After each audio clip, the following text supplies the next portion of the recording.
13번부터 보도록 하겠습니다. 자, 13번은 내용일치 문제네요. 다음 글을 읽고 올바르게 이해하지 못한 사람은 이라고 했습니다. 자, 이 문제도 특징이 있어요. 단순 내용일치 문제는 아니고 특징이 있기 때문에 좀 보려고 합니다. 자, 우선은 내용일치다라고 하면 일반적으로는 크게 두 가지 형태로 흘러갑니다. 첫 번째는 좀 이런 표현이 좀 어색하게 느끼실 수도 있는데 날것. 날것이라는 것은 뭐냐면 위에 있는 자료 있는 그대로 그 글자 그대로 갖고 내려오는 형태. 두 번째는 가공 형태입니다. 가공은 같은 말이기는 한데 좀 다르게 표현하는 것들, 이런 것들을 얘기하는 거거든요. 자, 일반적으로는 얘가 당연히 쉽고 얘가 어렵죠. 바꿨으니까. 근데 가공하는 형태도 결과적으로 같은 내용을 가지고 바꾼 것이기 때문에 내용에 대한 이해가 되어 있다라고 한다면은 가공도 문제는 안 됩니다. 추론이 어렵죠. 오히려 이걸 가지고 뭘 해야 되는. 자, 가보겠습니다. 자, 앞서서도 말씀을 드렸지만 내용일치 문제는 보통 밑에서 위로 올라간다고 그랬잖아요. 근데 가공 형태는 밑에서 보고 위로 올라가도 기억이 더 안 남아요. 그렇기 때문에 체크를 하시면서 가는 게 더 맞다. 실제로 선택지에 있지 않는 내용이라 하더라도 이런 것들은 나올 수 있다는 것을 체크하시면 애초에 글을 읽을 때 체크하는 포인트에 더 집중하실 수가 있어요. 그래서 제가 체크하면서 가는 겁니다. 볼게요. ADHD로 진단받은 사람은 얼마나 될까? 국내 연구에서는 ADHD 발병률이 5.9에서 8.5%이며 전 세계적으로도 3에서 8%, 평균적으로 한 5% 정도라고 한다. 자, 일단은 전 세계적으로의 평균이 5%라는 얘기죠. 왜냐하면은 국내 발병률이 5.9에서 8.5이기 때문에 평균적으로 5가 나올 수가 없죠. 그렇죠? 그러니까 국내가 조금 더 높다라는 것을 알 수가 있습니다. 그래서 평균적으로 5라는 것은 전 세계적으로 초점 맞추시는 게 맞을 것 같고요. 자, 한편 ADHD로 치료받는 아동의 유형별을 살펴보면 유병률을 살펴보면 0.8%에 불과해 많은 아동 청소년이 진단과 치료 시기를 놓치고 있다는 것을 알고 있다. 또한 성인의 경우는 국내는 1.1%, 전 세계적으로도 3.4%라는 최근 언론을 통해 알려져 많은 관심을 받고 있다. 자, 많은 관심을 받고 있다, 최근에 알려졌다 이런 내용은 1.1%, 전 세계적으로 3.4%, 이 수치가 꽤 높다는 얘기입니다. 맞죠? 자, 그 다음에 정신과적 질환은 유전과 환경 양쪽이 상호작용을 하며 발병하는 경우가 대부분이다. ADHD도 가족력, 저체중, 조산, 충분한 제한 설정을 경험하지 못하는 양육 환경, 납과 같은 중금속 노출, TV, 핸드폰, 컴퓨터와 같은 미디어 노출, 원인이 다양하게 들어가 있어요. 그죠? 자, 이거 말고도 더 있을 수도 있는데 일단은 제시된 원인은 이렇게 되는 겁니다. 자, 뇌의 기능과 영상을 연구해 보면 통제, 집중, 정보 처리 등을 담당하는 전두엽 기능이 저하된 소견을 보인다. 이건 조금 외적인 얘기인데 그 영상을 많이 보는 경우에 전두엽이 저하가 된대요. 그래서 이것저것 통제가 잘 안 된다라고 하더라고요. 자, ADHD 아동 청소년의 뇌 기능 영상 연구를 살펴보면 이와 같은 영역의 기능이 저하되는 소견을 보인다. 즉 ADHD 아동 청소년 뇌 안에 브레이크가 잘 작동하지 않아 선택적인 집중, 충동 억제, 각성 조절 등의 어려움이 보인다. 그래서 좀 정신없죠. 산만하다는 표현이 사실은 ADHD랑 연관이 많이 되는데 산만한 것뿐만 아니라 충동 억제, 각성 조절, 그러니까 집중을 잘 못하는 것뿐만 아니라 여러 가지가 있다는 겁니다. 자, 바로 나오네요. 산만하다고 다 ADHD는 아니다. 아동 청소년의 나이와 그간 받아온 훈육, 가정 환경, 최근 생활의 변화 등 다양한 요인이 집중력에 영향을 미치기 때문에 그 요인을 분석하고 교정하면서 진찰해야 한다. 보통은 집중력과 통제력이 또래와 2, 3년 정도 차이가 나고 만 5세가 지나도록 또래에 비해 산만하고 충동적일 경우에는 ADHD를 의심해 봐야 됩니다. 진단 기준에 따라 증상을 구분한다면 주의 산만, 과잉 행동 및 충동성을 나눌 수 있고 증상은 특정 상황에서 두드러지게 보이기도 하며 성별에 따라 차이기를 보이기도 한다. 즉 어떤 일관된 형태는 아니라는 얘기예요. 적어도 학교와 집과 같이 두 군데 이상의 상황에서 증상이 뚜렷하게 보여야 된다. 어떤 환경 하나에서만 일관된 행동을 보이고 그 다음에 그런 경우가 아니라 여러 곳에서 적어도 두 군데. 만약에 어린이라고 한다면 미취학 어린이라고 한다면 뭐 유치원과 집. 그다음에 취약한 어린이다라고 한다면 뭐 학교와 가정과 학원 뭐 이렇게 말하는 거죠. 자, 그렇게 본다는 겁니다. 그래서 뚜렷하게 보여야 한다. 주의 산만은 해야 할 일을 잊어버리고 물건을 자주 잊어버리거나 부모나 친구의 말을 흘려듣고 중간에 딴 생각을 하며 질문에 엉뚱한 대답을 하는 모습을 일컫는다. 이거는 집중력이 부족하기 때문에 그런 것이죠. 자신이 좋아하거나 재미있어하는 일에는 집중하는 것을 잘하지만 지루해서 집중할 때 정신적인 노력이 많이 드는 일에서는 일반 아동과 비교해 집중력에 큰 차이를 보인다. 이런 상황에서 부모님이 격려하고 칭찬하면 일반 아동은 끝까지 과제를 수행해내지만 ADHD 아동은 미루려고 하며 정말 오랜 시간을 주고받거나 난이도를 낮춰도 끝내지 못한다. 그러니까 단순히 애가 집중을 잘 못하고 하기 싫어하고 이런 수준이 아니라 아무리 쉽게 최선을 다하려고 해도 안 되는 거예요. 끝까지 안 된다는 얘기입니다. 자, 그러니까 우리가 알고 있는 ADHD, 너 ADHD야 라고 하는 그 수준은 좀 다른 얘기입니다. 됐죠? 어떻게 해도 안 된다는 얘기예요. 됐죠? 자, 그렇게 된다. 자, 그 다음에 또 아동 청소년이 해야 할 일을 스스로 하지 않아 부모가 잔소리를 하게 되는 일이 있는데 이때 아동은 일을 끝맺기도 전에 딴 일을 벌이는 경우가 많다. 그러니까 산만한 느낌이 좀 있습니다. 이 내용 자체는. ADHD 진단은 아동 청소년의 임상 증상에 대한 면담과 설문검사, 심리검사 등을 통해 이루어진다. 이후 틱, 불안장애, 우울장애, 학습장애, 반항장애, 지적장애 등 동반질환이 있는지를 확인한다. 일종의 합병증 같이 확산되는 것을 얘기하는 겁니다. 치료는 약물치료와 비약물치료로 약물치료의 경우 약 2년간 치료 뒤 경과를 관찰해 치료 종결을 결정한다. 50에서 80%가 청소년기에도 증상이 지속되고 이후 성인기에도 35에서 65%는 증상이 남는 경우도 있어 초등학교에 입학하면서 치료를 결정할 경우 장기간 치료가 필요할 수 있다. 그러나 뇌의 성숙이 이루어지고 시행착오를 통해 경험이 축적되고 스스로 ADHD 증상을 인식하고 고치려고 노력한다면 호전됨으로 적극적으로 진료를 받는 것이 바람직하다. 자, 초등학교를 가게 되면은 오래 걸릴 수도 있다라고 하네요. 이건 아무래도 집중하기가 힘들어서 이런 것 같죠? 자, 한번 가보겠습니다. 이해하지 못한 사람, 그러니까 내용 일치해서 옳지 않은 것을 고르시오라는 얘기입니다. 자, 1번 가원. ADHD는 평균적으로 100명 중에 5명이 걸린다고 볼 수 있어? 이게 초반에 나왔던 5%를 얘기하는 거죠. 그 다음에 송이. 중금속에 노출되면 ADHD 증상을 보일 수 있어? 자, 여러 가지 발병 원인 중에 하나죠. 자, 그 다음에 산화.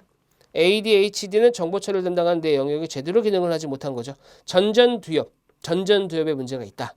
기능이 저하됐다. 이런 것도 있다 그랬죠.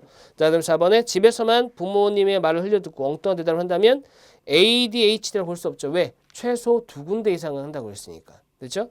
자, 5번 하진. ADHD 환자 35에서 65%는 성인이 되면 자연스럽게 증상이 사라지므로 그대로 놔두는 것이 좋아? 아닙니다. 자연스럽게 사라지는 것이 아니라 노력하면 호전된다. 이 얘기였죠. 그렇죠? 답은 5번입니다. 자, 됐습니다. 그래서 요거는 1번에 5%라는 것을 100명 중에 5명으로 바꾼 겁니다. 그렇죠? 이렇게 살짝 가고난 형태도 있다. 보겠습니다. 자, 그 다음에 14에서 15번 세트형 문제 한번 가보시죠.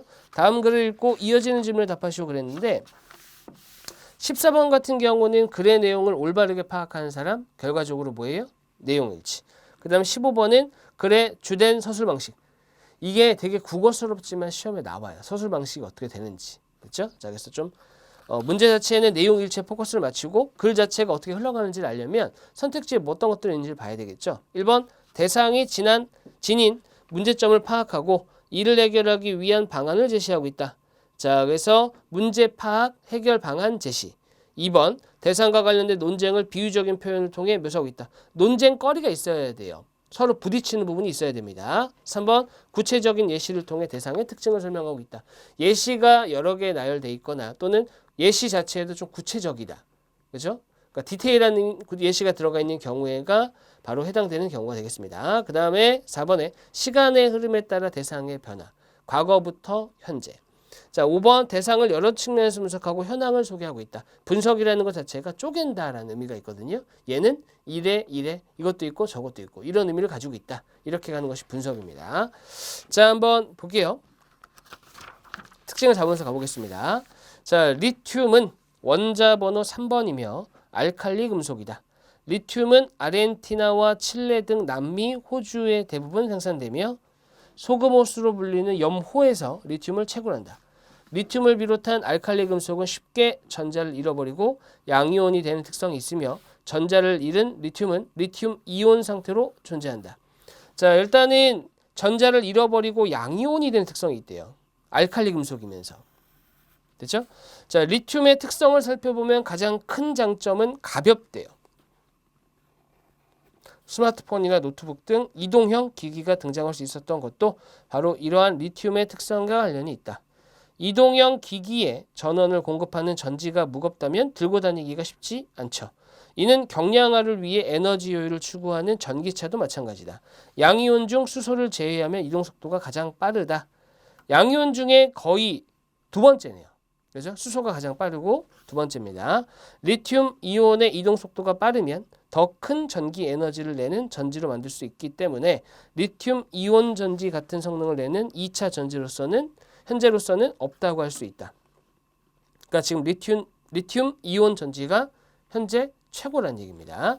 리튬 이온 전지는 양극과 음극 그리고 전지 내부를 채우는 전해질로 구성된다. 액체로 구성된 전해질은 리튬 이온이 이동하는 경로를 역할한다. 이동 경로, 그러니까 길 같은 거예요. 리튬 이온 전지의 음극에는 흑연, 양극에는 금속 산화물을 쓴다. 충전은 외부에서 전기 에너지를 가해 리튬 이온을 음극재인 흑연으로 이동시키는 과정이며 즉 충전이라는 것 자체가 음극재로 옮기는 것입니다. 방전은 음극에 모인 리튬 이온들이 양극으로 가는 거예요.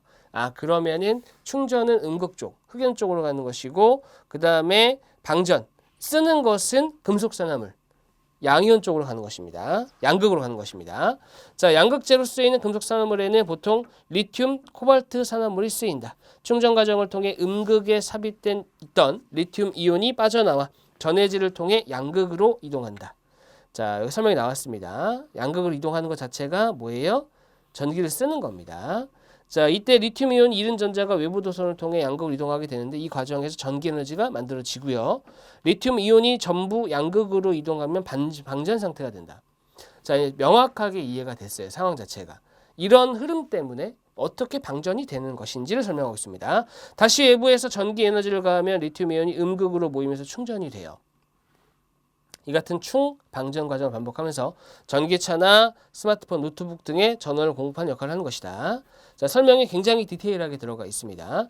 리튬 이온 전지와 같은 2차 전지 기술을 발달로 전기차가 대중화를 바라보고 있다. 하지만 전기차에 집어넣을 수 있는 2차 전지의 양을 무작정 늘리기는 어렵다. 전지의 양이 많아지면 무게가 그만큼 무거워져 에너지 효율이 낮아지기 때문이다. 크게 무거운 일반 내연 기관차가 경차보다 단위 연료 당 주행거리를 의미한 연비가 떨어진 것과 같은 의미다. 즉 무거우면 어떻다는 거예요? 에너지 효율이 낮아진다는 얘기죠. 무겁다 곧 에너지 효율이 낮다. 가볍다 에너지 효율이 크다, 높다. 이렇게 보면 되겠습니다. 자, 전기차를 움직이는 리튬이온 전지의 용량 단위는 보통 킬로와트시를 쓴다. 이때 와트는 전기의 양을 나타내는 일반적인 단위로 1볼트의 전압을 가해 1A 전류를 내는 역할을 하고요. 와트시는 1시간 동안 소모할 수 있는 에너지 양을 의미한다. 1시간 동안 1와트를 소모하면 1와트시가 된다. 자, 됐습니다. 이건 뭐 설명 나와 있는 거죠. 그 다음에 전지의 용량은 전기차를 중심 선택하는 핵심 요소인 완전 충전 시 주행거리 연결되고 테슬라 모델 3 스탠더드 버전의 경우 공개된 자료에 따르면 1와트시당 6.1km 운행할 수 있대요. 이를 기준으로 50kW시 전지 용량을 곱하게 되면 300km 정도 가는 겁니다. 물론 운전자에 됐고요. 보편적으로 쓰인 2차 전지 리튬이온 성능을 개선할 연구 노력도 이어지고 있다. 대표적인 것이 양극에 쓰이는 금속 산화물 개선. 어떤 노력이 있는지. 그 다음에 리튬 이온 전지의 양극재는 리튬의 니켈, 코발트, 망간, 알루미늄 섞은 금속산화물을 쓰인다. 리튬 이온 전지 재료사마다 쓰인 성분이 조금씩 다르기 때문에 성능이 다르다. 충방전을 많이 하면 전지 용량이 감소하는 현상과 리튬 이온을 양극에 잘 붙들 수 있는 소재 조성과 구조를 개선하는 연구도 이루어지고 있다. 결과적으로 효율을 높이고 싶어하는 것이 나와 있는 겁니다. 설명이 굉장히 자세하게 나와 있네요. 자, 14번 가볼게요. 다음 글의 내용으로 올바르게 파악한 것은 A. 리튬 이온의 장점은 가볍죠. 가볍고 양 이온 중에 이동 속도가 가장 빨라요. 2등이라 그랬죠. 수소가 1등입니다. 자, B. 리튬 이온은 충전 과정을 통해 전지의 양극에 뭐예요? 충전을 하면 어떻게 한다고 했어요? 흑연인 음극재로 보인다고 그랬죠. 음극. 그죠? 양극으로 가는 건 뭐예요? 방전입니다. 방전. C.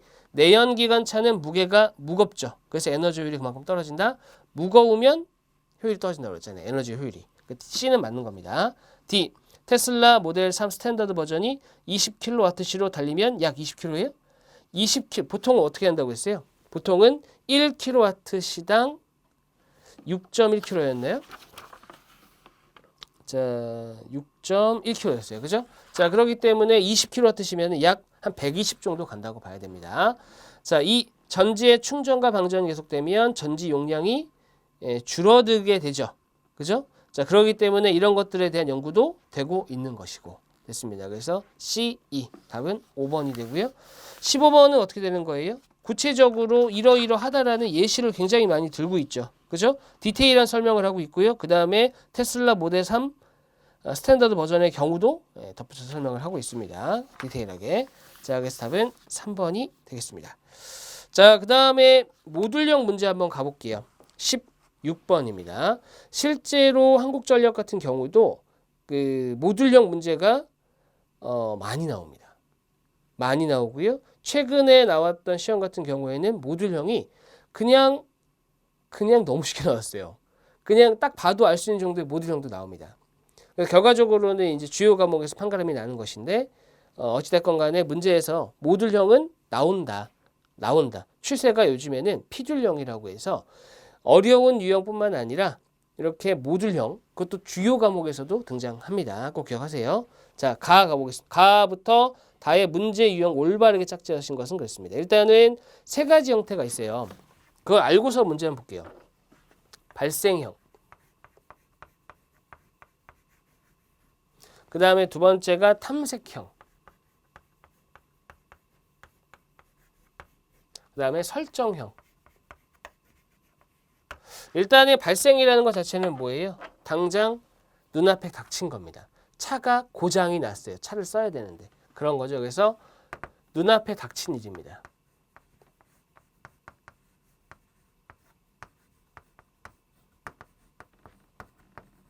그렇기 때문에 당장 해결을 해줘야 되는 상황이죠.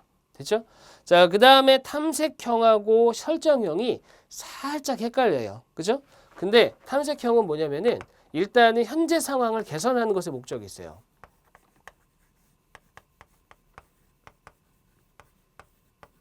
개선, 그 다음에 효율을 높이는 것. 요것이 이제 목적이 됩니다. 주 목적. 그죠? 근데 이제 설정형은 보통 미래거든요. 미래. 그래서 설정형 같은 경우는 미래 상황에 대응하는 겁니다.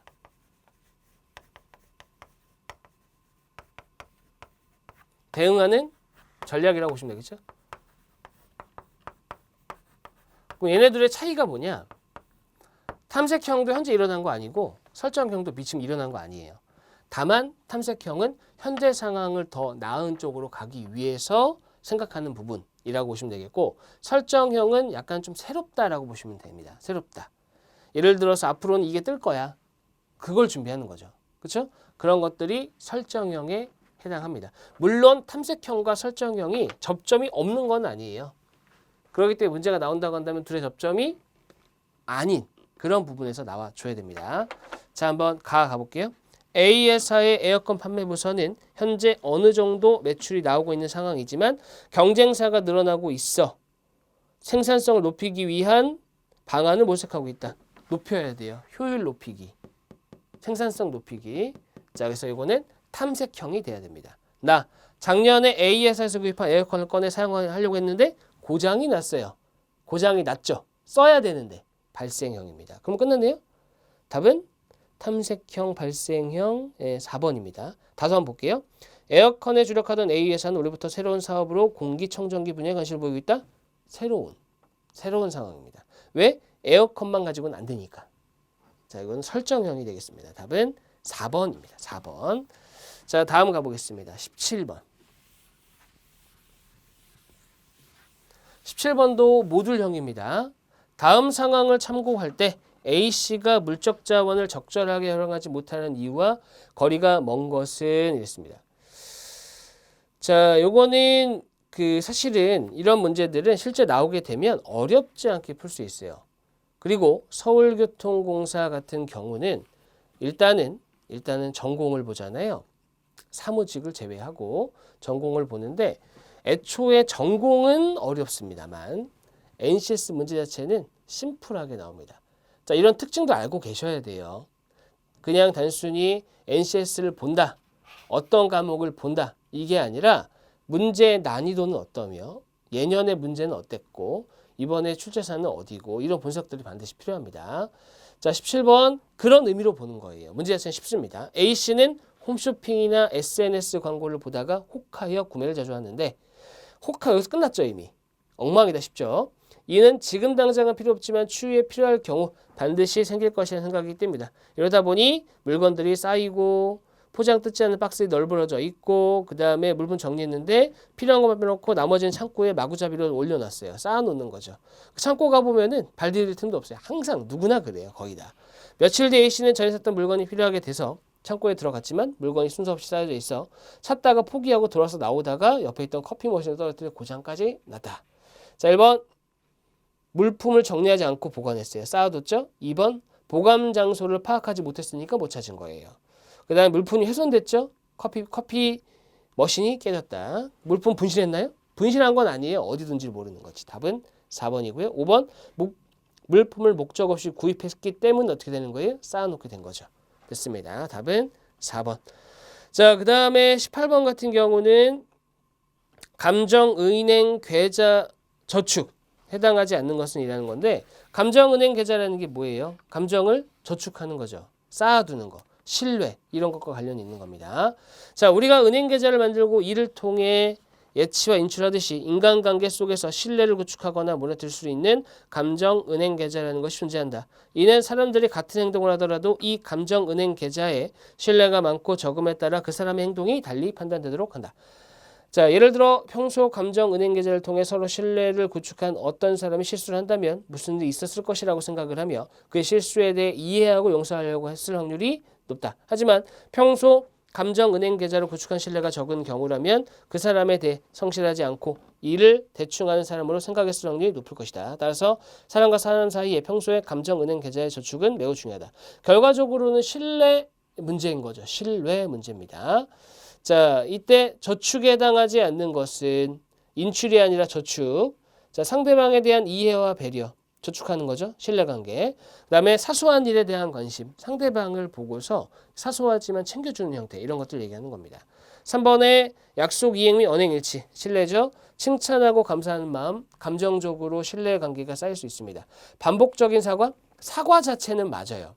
반복적이라는 것은 똑같은 것을 계속 실수한다는 얘기죠. 자, 이렇다면 어떻게 되는 거예요? 오히려 이 사람은 그런 사람이다라고 신뢰가 깨진다라고 보시면 되겠습니다. 답은 5번이 되겠네요. 자, 넘어가겠습니다. 그 다음에 19번.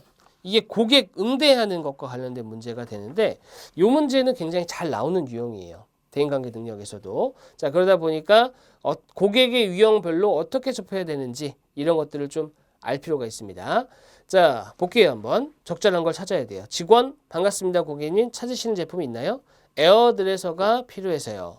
직원 그렇군요. K제품 보시겠어요?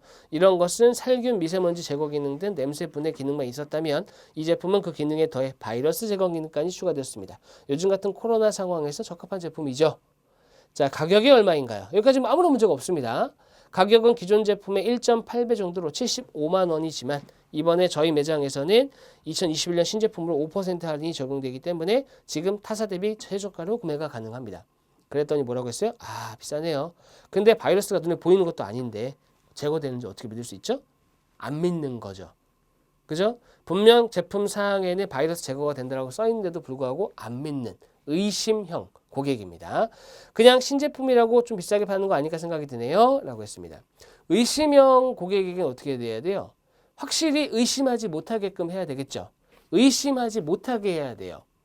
의심하지 않게 하려면 어떻게 해야 돼요? 정확한 자료, 눈에 보이는 자료, 명확한 어떤 입증 이런 것들이 필요한 겁니다. 됐죠? 자, 그래서 3번에 분명한 증거나 근거를 제시하여 고객이 확신을 갖도록 유도한다. 물론 확신을 가졌다고 해서 무조건 사는 것은 아닙니다. 가격이 1.8배나 되기 때문에. 자, 하지만 의심형 고객에 대한 대처 방법으로는 적절하죠. 왜 이런 것 때문에 비싼 건지 자료들을 쭉 보여주는 겁니다. 그리고 타사에도 이런 제품이 있다라고 했을 때 이 제품은 이 가격이다. 근데 그거에 비해서 우리는 얼마 정도 저렴하다. 또는 얼마는 비싸지만 지금 5% 할인 기간이니까 더 저렴하게 살 수 있다. 이런 것들로 의심을 떨쳐낼 수 있는 형태로 가야 됩니다. 자, 됐습니다. 그래서 답은 3번인데 자, 1번 한번 볼게요. 잠자코 고객의 의견을 경청하고 사과하도록 한다. 트집 유형이죠.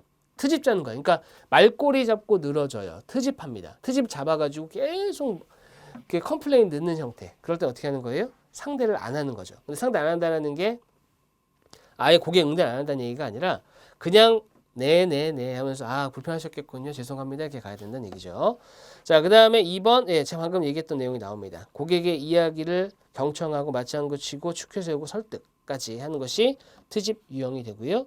그 다음에 4번에 과시욕을 충족할 수 있도록 언행을 제지하지 않고 인정해 준다. 대단하세요. 이렇게 가는 거죠. 거만형입니다. 거만형. 5번 의외로 단순하게 생각하는 면이 있으므로 고객의 호감을 얻기 위해 노력한다. 거드름 피우는 거거든요. 그러니까 의외로 이 거드름 피우는 그 행동에 대한 어떤 목적이랄까 그런 것도 있다는 거죠. 인정해 주는 겁니다. 그렇게 가는 것이 바로 거만형의 응대 요령이다 라고 보시면 되겠습니다. 뭐 또 빨리빨리형도 있죠. 빨리빨리형은 어떻게 가면 돼요? 빨리빨리 하는 모습을 보여줘야 돼요. 그래서 절차대로 어떻게 되고 있고 그 다음에 다음 배정은 누구고 어떻게 진행되고 있고 이런 어떤 절차들에 대해서 명확하게 얘기해 주는 형태 빨리빨리형은 그렇게 접근하시면 되겠다. 자, 됐습니다. 그 다음에 20번 한번 가보도록 할게요. 자, 20번인 기술 경영자의 역할이 아닌 것은 그랬습니다. 일단은 기술 경영자와 항상 같이 등장하는 것이 뭐냐? 기술 경영자. 당연히 경영의 입장이고요. 그 다음에 기술 관리자가 있죠. 그러면 둘의 역할은 분명히 구분이 됩니다. 됐죠? 경영과 관리입니다. 됐죠? 경영과 관리는 다르죠? 경영은 전체를 봐야 되는 거고요. 관리는 전체를 관리해야 되는 거예요. 그죠? 다릅니다. 자, 기술 경영자에게는 리더십, 기술적인 능력, 자, 이것저것에 대한 내용이 있다 이렇게 돼 있는데 결과적으로는 기술 경영자의 역할이 아닌 것이니까 종류가 두 가지밖에 없어요. 경영자 아니면은 기술 관리자. 그럴싸한 선택지가 들어가야 될 거 아니에요. 그러면은 아예 택도 없는 내용은 없겠죠. 그러니까 둘 중에 하나인 거예요. 자, 그렇기 때문에 우리는 사실 글을 읽지 않아도 기술 경영자가 대략 어떤 내용인지는 압니다. 또는 암기하고 있다면은 쉽죠. 읽어도 되지만 자, 그러면 기술 관리자에 해당하는 것을 선택지에서 그냥 고르면 되는 거예요. 사실은. 왜? 택도 없는 게 선택지로 들어가지는 않으니까. 기술 경영자를 물어보고 기술 관리자를 슬쩍 끼워 넣는 형태. 그렇게 갑니다. 자, 일단 1번 한번 가볼게요. 시스템적인 관점에서 인식하는 능력. 이게 바로 기술 관리자에게 요구되는 능력, 역할인 겁니다. 됐죠? 그 답은 1번이고요. 2, 3, 4, 5번은 뭐예요? 기술 경영자의 능력이다. 자, 그러면은 기술 경영자에 대한 능력을 한번 확인해 보시고 그 다음에 지문에도 등장하니까 그럼 기술 관리자에게 요구되는 것들 대략적으로 무엇이 있는지 한번 살펴보도록 하죠. 이거는 따로 써있지도 않는 내용이니까 필기가 좀 필요할 것 같아요. 좀 간략하게 얘기를 해보자면 첫 번째는 기술을 운용하거나 문제 해결을 할 수 있는 능력입니다. 그래서 기술 운용입니다. 운영이 아니라 문제 해결력. 기술 운용에 대한 문제 해결력입니다. 죄송합니다. 해결력. 자, 그 다음에 두 번째는 기술적, 사업적, 인간적인 능력을 통합할 수 있는 능력. 기술. 그 다음에 사업. 인간적인 통합. 왜냐하면 관리자에게 필요한 능력이잖아요. 그렇죠? 이끌어가는 것이 아니라 관리하는 것이기 때문에. 세 번, 혁신적인 환경 조성. 혁신적인 환경을 조성해야 된다. 자, 그 다음에 네 번째, 기술직과 의사소통이 가능해야 돼요. 그게 관리니까요. 그죠? 그래서 기술직과 의사소통. 그러려면 그만큼의 지식을 갖고 있어야겠죠? 의사결정권은 경영자에게 있고요. 그다음에 다섯 번째는 시스템적인 관점 인식. 자, 이거 1번에 해당하는 겁니다.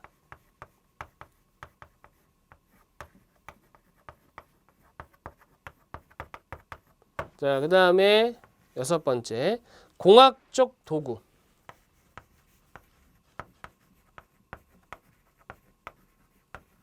도구나 그 다음에 지원 방식.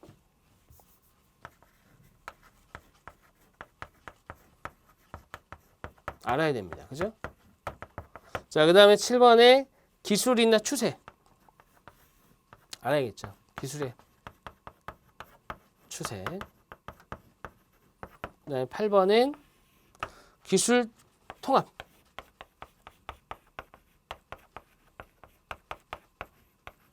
자, 이런 내용들이 들어가야 된다. 그렇게 보시면 되겠습니다. 자, 20번까지 봤습니다. 다음 문제에서 또 이어서 보도록 하겠습니다. 수고하셨습니다.